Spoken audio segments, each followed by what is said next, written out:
I'm Doug from Global West. Thought I'd take a minute here to talk to you about 1964 through 72 Chevelles, GTOs, 442s, Cutlass, Skylarks, basically A-bodies.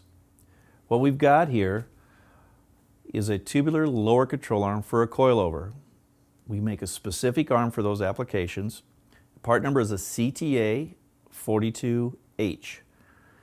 Let me take a minute and explain to you a little bit about this control arm. We'll start with the bushings. These are our Del-A-Lum bushings.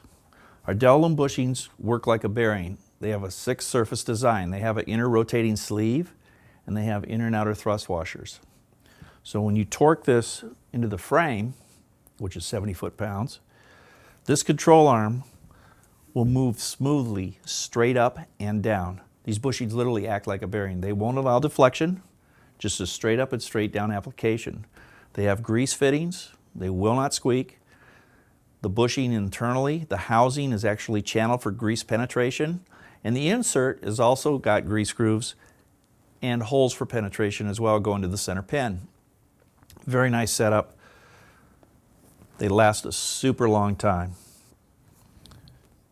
Moving on, we have the snubber. Now this particular snubber, this is one of our own designs. This actually is a rising rate snubber, which basically means for every 1/4 of an inch of compression, we increase 100 foot-pounds of resistance.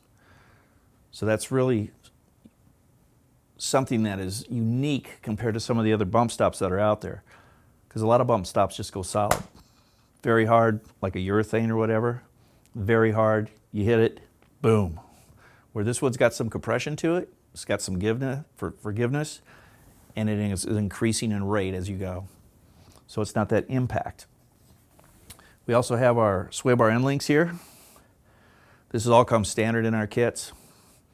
Got a rod end here. Stock sway bar will bolt on, performance sway bars bolt on. All set up, ready to go. Standard lower ball joints.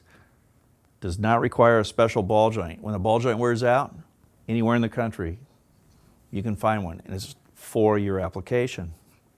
Another thing we want to talk about here is the coilover setup itself. We have a base plate in here, and we also have a doubler. Because under normal circumstances, the shock would come up from underneath. But when you go to a coilover application, the shock is going to bolt on the top.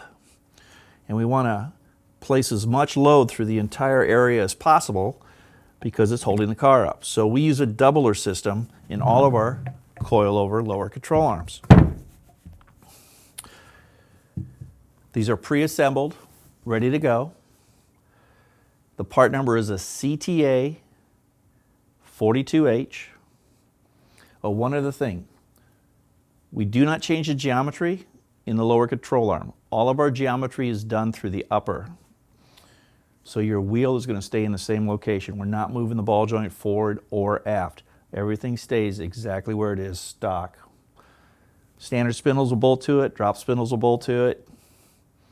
It's an easy, quick way of converting over to a coilover system.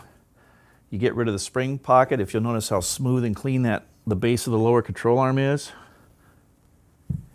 it really adds to the appearance of your suspension. CTA 42H. Definitely something you should look at if you're going coilover.